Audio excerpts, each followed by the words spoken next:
any of these forms of emotional abuse is just going to cause pain. That's it. It's only going to breed pain in your partner and in your relationship, and it's never actually going to get you what you want, which is safety and love and kindness and care. You can't get those things through controlling another person and putting them down. You only get those things by being really centered inside yourself and taking care of your own hurt, scared parts enough that you can be with other people through the hard times, because it'll be hard sometimes, but you can be with them in a way that is well-boundaried, emotionally respectful, and loving.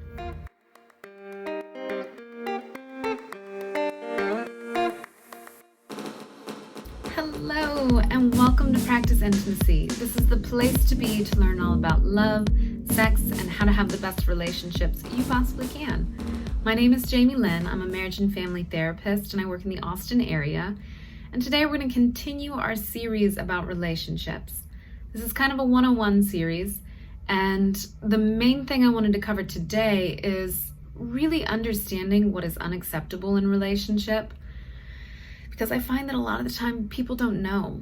And talking about this, talking about what's not acceptable, it's partly so you can start looking at your own relationship and seeing, okay, am I being met with the care and respect and love that I deserve, that anyone in relationship deserves? Or is my partner behaving in ways that is actually inappropriate and I need to set some boundaries, I need to make requests, I need to maybe get out of this relationship? But also reflecting on yourself. I think it's actually harder for us in so many ways to look at ourselves and our own behavior, but that is the thing that is going to make it possible to create the relationships that you really want. Until you start looking at yourself, building self-awareness, understanding what you're doing in relationship, it will not be possible to really create a life that you want. So self-awareness first, and then also looking at the other person. Both are important. Both are extremely important. It's just you have more control over what you do, so always try and come back to you over and over and over again. Come back to you. Let's start with just some basic things that relationships should have to be healthy. So a couple of things that are really essential would be feeling respected in your relationship, feeling as though your partner treats you with dignity. They see you as an equal human being who is deserving of care and kindness, and so they treat you that way.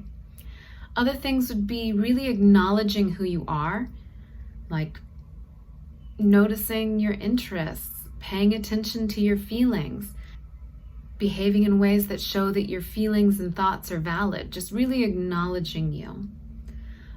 Other ones are going to be things like warmth, empathy, showing up with kindness and care, having shared values together, having open communication and honesty between one another, being attentive towards you, really wanting to meet your needs, and then also being interested in equality.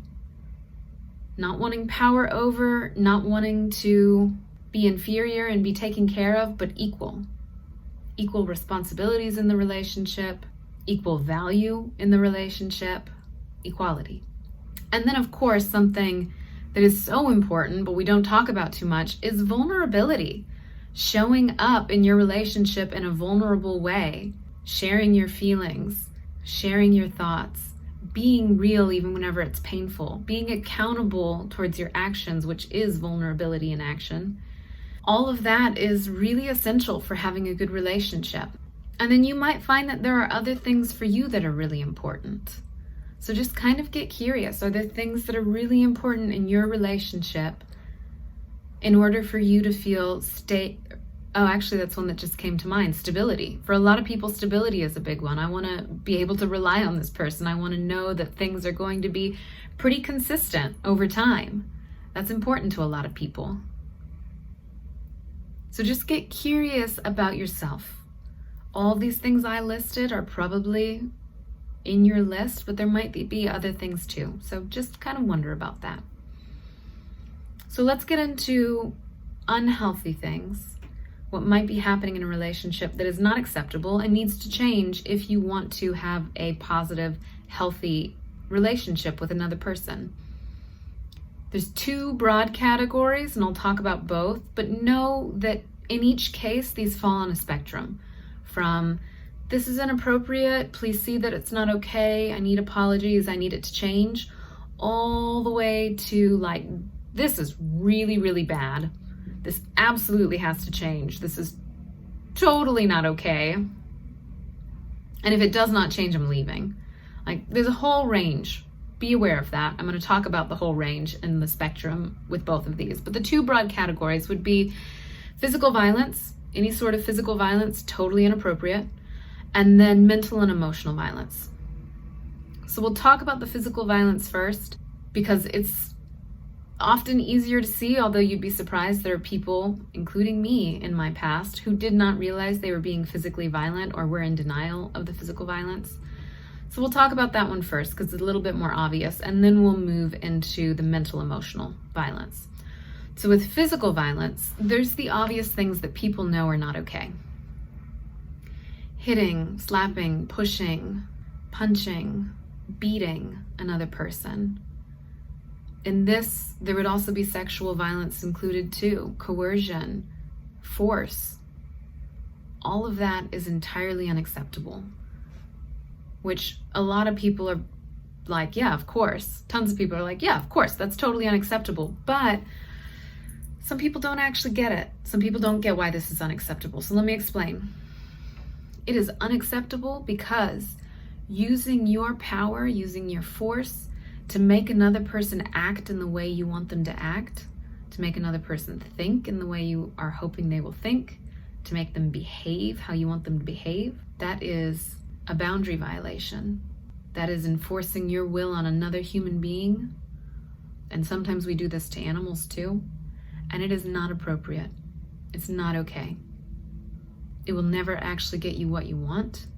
And all it does is put more harm out in the world. And what stinks is we as a species have not actually gotten this yet. People physically harm each other all the time, and they think that they are right and valid in doing it. A lot of the times because they themselves are feeling hurt or scared, but it's never okay. This is something that if you're doing it, you need help to learn how to contain this part of yourself because there is a better way. You can figure these things out without using physical violence. It is possible to talk about it, to take space and just take care of yourself and protect yourself in a different way rather than fighting. Like, there's so many other options. Physical violence is not acceptable. And I wish we would all commit to that truth, but right now the human species is not doing a great job at that. So you can do a great job at that. Thank goodness. Some other things that are physical violence that people don't often think about in this way would be spitting on someone, throwing things at or around someone, hitting things at or around someone, like slamming stuff down, standing over someone and being physically threatening, not letting somebody leave a room. All of that is also physical violence because you're using your physicality in a way that is scary and threatening, and it's never ever going to get you what you want. It is only going to breed chaos and fear and disconnection and conflict in your relationship. It's just not worth it. Which, as I say that, I know that people don't often know how to stop themselves because they learned how to do this somewhere. Like, I'm thinking of my own history. I did not know that I was being physically violent until I got into a master's program and somebody wrote on the board what physical violence was, and I was like, oh, I totally won't let my partner leave a room. I totally follow them around the house continuing to yell. I have totally thrown things at and around them. I've been physically violent. Shit. And once I realized that, I was able to change it, even though that impulse still comes up inside of me. Now I just greet it. Hey, there you are. Yeah, you want to make the other person act in a certain way so you don't feel pain. Yep, there you are. But previously, I did not know how to stop it because I didn't even know it was a problem. Once you're aware, you can start to change your behavior. So take in the message that any of these behaviors are not acceptable and that you do have the power to change them. And do it with some compassion. So one of the ways that I started to get compassionate about aggression and violence was first with myself. Like, I don't actually want to be that person. I don't want to hurt others. But I was freaking out and I was scared or angry in a moment, and I let myself act out. Not acceptable to let myself act out, but it is acceptable to be scared and angry, and I can take care of myself in that space rather than letting it leak out onto other people. But anyway, one of the ways I got really compassionate towards aggression and being physically intimidating or violent was I watched the show on Disney. It's on Disney Plus. It's called Dog Impossible. And I always knew that aggression and fear were linked together, that when you're afraid, you're aggressive. But I never viscerally got it until I watched this show. I viscerally understood, like, oh, when you're scared, you act out. When you're scared, you hurt others. It's such a good one. If you want to really get this feeling wise in your body, watch that show. And I know there's some outliers, like there's some people in this world whose brains are different and they are physiologically not able to feel empathy for another person. And so they actually have no problem hurting someone, and it's not out of fear. But they are rare. That is not common. So again, these things that I listed are physical violence. They are not acceptable. If you do these things or your partner does these things, that needs to change if you want to have a healthy, loving relationship. If it's your partner who's doing them, then you need to have some real conversations about, this is not acceptable. Here's what I'm going to do if this happens again in the future. Some boundary conversations. And if it's you who's doing it, it's actually about working on your containing boundary. Containing the parts of you that want to act out to try and get your way. And after containing, what you have to do is also be loving and kind to yourself so that you can calm down enough to come back into connection and find the co-regulation that you're looking for to begin with. But first you have to stop yourself. You can't do the behavior anymore. It's not okay.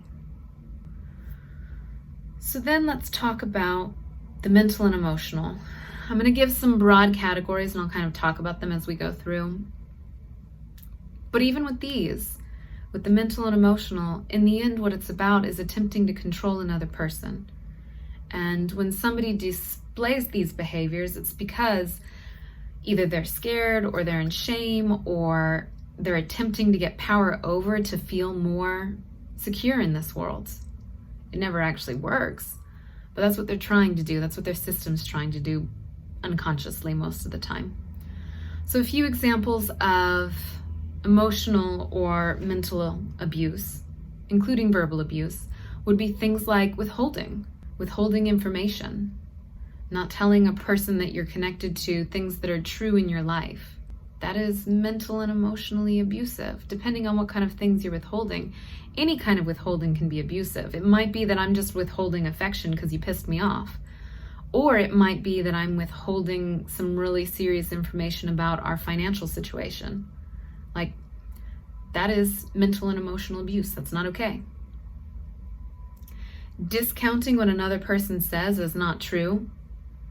So somebody comes to you and they say, I feel really scared when you don't come home at a certain time. When you're not home by midnight, I get really scared. Oh, that's no big deal. I was out with so-and-so, blah, blah, blah. Like just totally discounting their emotional experience, making excuses. Not okay. Any kind of put down is emotional abuse. And put downs could be really direct, like, oh, you don't look good in that, you should change. Or why don't you dress sexier? Or they could be disguised as jokes. Somebody could be putting you down, but they're doing it in a joking way and it doesn't feel good. There are some people where they have a dynamic where they do like joking sort of put downs, but it feels good to both of them. That's not what I'm talking about. Although for me, like, my system cannot handle that. I can't tell the difference between a funny haha joke and a serious joke. So when I see a few friends of mine where their relationship has more of that poking at each other, I'm like, ah! And I've had to ask before, like, are y'all really having fun? Is this okay? And they're both like, yeah, this is totally fine. So I'm not talking about that. I'm talking about if your partner says something that feels like ouch, and they're doing it in a way that's supposed to be joking, your ouch is what matters. And you need to talk to them about it. And if they're unwilling to see it and apologize, then that is emotional abuse. Any kind of accusing and blaming is emotional abuse. And I'm thinking now about, I can't think of the author's name, but The Vanishing Point. It is a wonderful book. I definitely suggest reading it. There's a classic abusive relationship in that book, a really far along the spectrum, where there's the more mild abuse. It's still abuse, but it's more mild all the way through severe abuse. And in the book, it's a really severe case, but there was an example where this person was constantly accusing them of cheating and being with other people and flirting with other people, just like never ever stopping with the accusations. And then also blaming. It's your fault that we're in this situation. It's because of you that I feel so bad. That's not okay. That's really not. And I want to share why, but it's actually so hard to pin down in some ways, because there's a part of me that just holds this value and feels it as true. And so I can't quite put into words like why it's not okay, but I'm going to get there because it's important. The reason it's not okay to do things like this is because you're moving out of personal responsibility and into making another person responsible for your feelings. I feel bad and it's your fault. I feel insecure, so you're cheating on me. Rather than actually working on themselves and coming into a place where they recognize, oh, I have insecurity, I'm blaming my partner for it, I need to work on myself, and stop attacking them because they're not doing anything wrong. That's why it's not okay. Whew, got it. Got the words out. Sometimes it's hard. Okay, what else? Any kind of trivializing. If you come to your partner and you say something to them that is a really big deal for you, and they're like, no big deal. And it could be things like, I'm feeling a lot of pain in our relationship, or I'm feeling disconnected in our relationship, or I'm having a lot of trouble at work and I want to talk about it, or I'm having trouble with my friends and family and I want to talk about it. And they just trivialize your experience. That's emotionally abusive. That's not okay. And it might happen in passing in a healthy relationship where somebody's just busy and they can't give you the kind of focus and attention, and it feels like they're trivializing your experience. But if you were to bring it up to them, I don't feel good about this. I feel like you're just blowing me off. In a healthy relationship, that person's going to turn to you and be like, oh, babe, I'm so sorry. You're absolutely right. I wasn't giving you my full attention. I'm here now. What's happening? In an abusive relationship, the person's going to continue to either not take accountability, deny that they ever do that, or just show a lack of care. Any kind of threatening is abuse. So telling a person that you're going to leave them and you're going to take the kids, or you're going to take all the money, or you're going to get the house, like any of that is abusive. Also threatening a person like you're going to hurt them. Even if you've never done anything physically violent, if you say things to them that are either implying or overtly threatening physical violence, like, that is emotional abuse. That is an attempt to control another person so that you feel better, and that is unacceptable. What you need to do is work on yourself. Take care of your own hurt parts so that you don't have to move through the world with so much fear and aggression inside. A few more categories. We're going to keep going. Being forgetful about important things. That's actually emotionally abusive. Now, there is a difference between people who are like neurodivergent and kind of forgetful. And also there's a difference between just the normal human forgetfulness. All of us forget things sometimes, versus a person who consistently is self-involved to the point where they just forget about things that are important to you, whether it's things like your birthday, your anniversary, the fact that you just got a huge deal at work. They're not celebrating you for it. Like these little moments where they're just dropping you. That's not okay. That relationship is not treating you in the way that you deserve, in the way that anyone deserves to be treated. And either that person is going to have to change, or you could go find a different relationship where you're treated better. Let's keep going. So some other ones. Ordering a person around, telling them do this, do that, wear this, wear that. That is emotional abuse. That is a boundary violation. You cannot tell another adult how to think, feel, or act. Denial is another one, where if somebody comes to you and either they're saying, I know you did this thing, because they do know you did this thing, and you're like, no, that never happened. I'm thinking of people where they're caught cheating and they just deny it. Or gaslighting would fall under this as well, where somebody says, you literally said this to me, and you know you said that, but you're like, no, I never said that. Like, no, denial, gaslighting, that is emotional abuse. You're causing another person to doubt their reality in a way that is harmful because you know that they're right. You might internally also be denying the reality of that because you have shame or a lot of avoidance around your behavior, but in truth, you have done things that are not okay, and when your partner brings it up to you, you're not taking accountability for it. You're refusing to be vulnerable enough to feel your own disappointment in yourself and take accountability for it, which would be the steps to take to get out of this kind of space. And what it would require is recognizing that you had done something wrong while holding yourself with kindness and compassion. I did something wrong. I'm not wrong because of it. I'm not bad because of it, but I do need to change it because that was not acceptable. And then the last one that I'll talk about today, no, there's two more actually. Any kind of name calling. Anything that follows the words, you are blank, unacceptable. That is verbal abuse. It is not okay. So if you are calling somebody selfish, if you're calling somebody cruel, if you're calling somebody a bitch or a jerk, none of that is acceptable, because it's again a boundary violation where you're attempting to control their behavior by putting them down in the hopes that they're going to act in the way you want them to act. Okay, this is the last one. Another form of emotional abuse would be having big angry outbursts or moving into rages.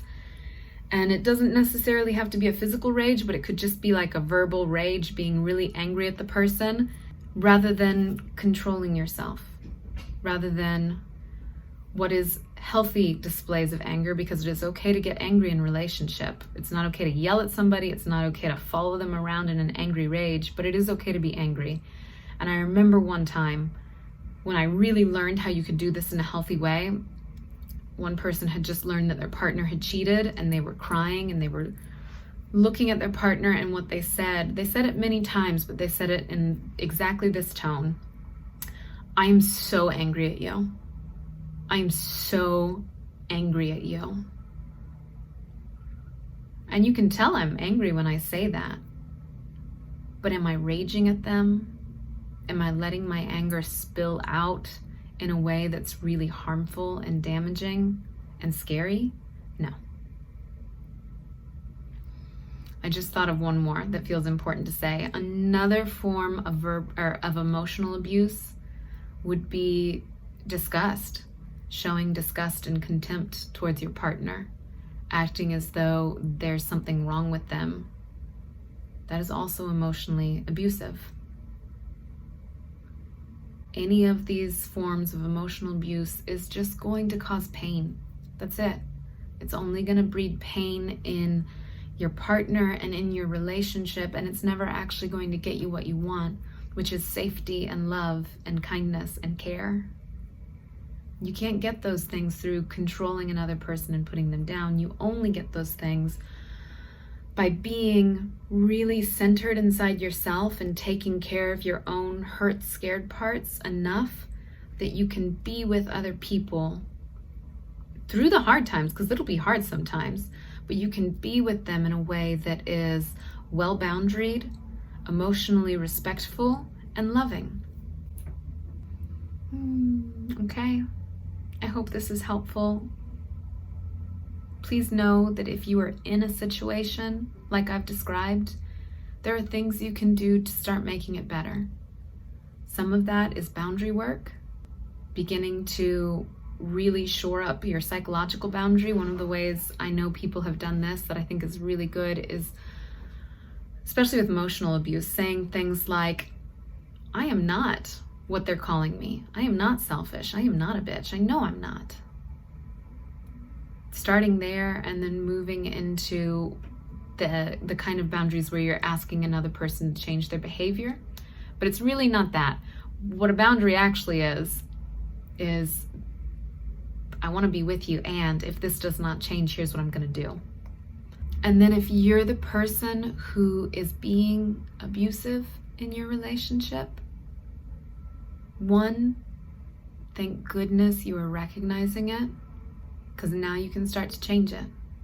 And the way you change it is by doing your own work.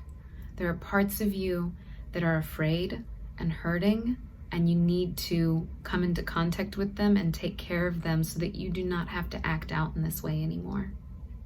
And that is possible. It is absolutely possible. You can do it. I hope you enjoyed this video. I hope this was helpful to you, and I'll see you next week. Bye for now.